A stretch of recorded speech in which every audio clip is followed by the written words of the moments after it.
So, on its latest earnings call, Tesla didn't just give us a bunch of numbers. No, they basically declared a revolution.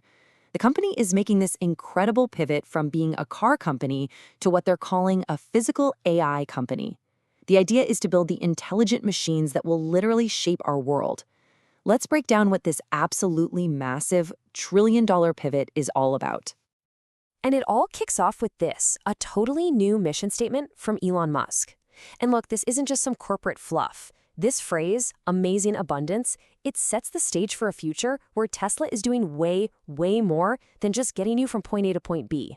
It's a pretty wild vision of universal high income, all powered by AI and robotics. So here's the line in the sand. January 28th, 2026. That's the day Tesla officially told the world, hey, our main product isn't cars anymore. Now it's the intelligence that makes things move and work in the real world. I mean, this is a fundamental reinvention of one of the most valuable companies on the planet. Okay, so a bold new mission is one thing, but what does that actually look like, in the real world? Let's get into the first major moves Tesla's making right now. Well, if you want to build the future, you've got to make some room. And that starts with retiring the very cars that made Tesla a household name. The Model S and Model X are getting what they call an honorable discharge. Their production lines at the Fremont factory, they're going to be completely ripped out and repurposed to build, get this, 1 million Optimus robots a year. Now, a vision this huge, this audacious, it requires an almost unbelievable amount of cash. So let's take a look at the playbook here because Tesla is making an absolutely massive bet on this new direction. And here's the number that just makes your jaw drop. Over 20 times billion dollars. That's the capital expenditure plan for 2026 alone. This is a huge investment year, and it's all designed, as Musk puts it, to fund an epic future. The spending really breaks down into 3 core areas. First, a massive factory building spree. We're talking 6 new facilities for everything from the Cybercab and the Semi to batteries and the Optimus robot. Second, a huge investment in the brains of the whole operation. That means AI compute, chips, and data centers. And finally, expanding the physical network of robo-taxis and all the service centers you need to keep them running.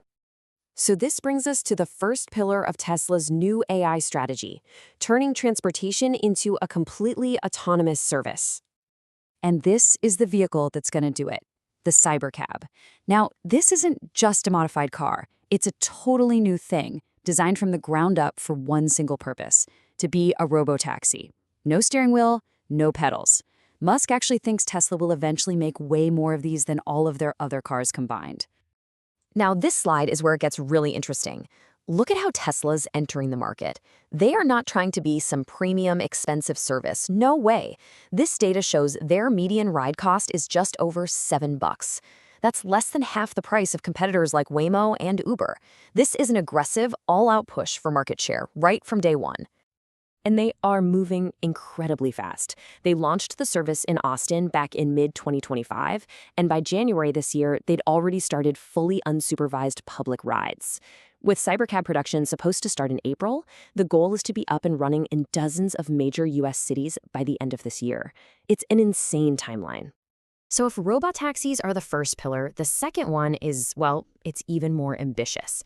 It's about moving beyond vehicles entirely and building a literal workforce of humanoid robots.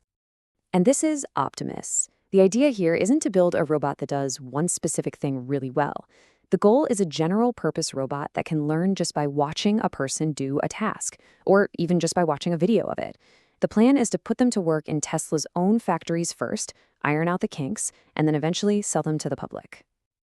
But, and this is a big but, Tesla is not alone in this race. Not by a long shot. And this comparison really tells the story.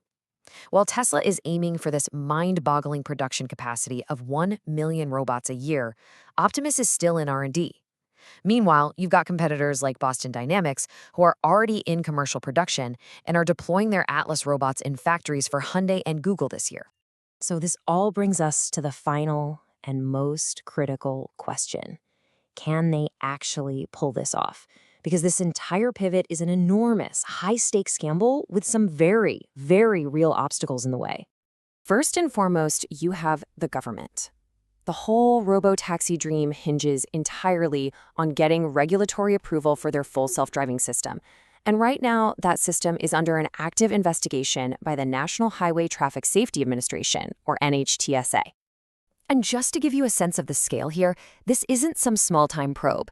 The investigation covers nearly 2.9 million Tesla vehicles. That just goes to show you the level of scrutiny the company is facing before it can even think about rolling out a nationwide autonomous fleet. So for anyone who's skeptical, this is basically the whole argument. There's just immense execution risk in trying to launch so many incredibly complex products all at the same time. All that spending is going to crush profits in the short term, and let's be honest, the company has a history of missing its own ambitious deadlines. You add the regulatory uncertainty and potential supply chain issues for AI chips, and suddenly the road ahead looks, well, anything but guaranteed. So we're left with the ultimate question, right? Is Tesla's crazy pivot to become a physical AI company a visionary masterstroke that's going to redefine modern industry? Or is it a trillion-dollar gamble that's betting the entire company on technologies that just might not be ready for prime time? I guess we'll have to wait and see.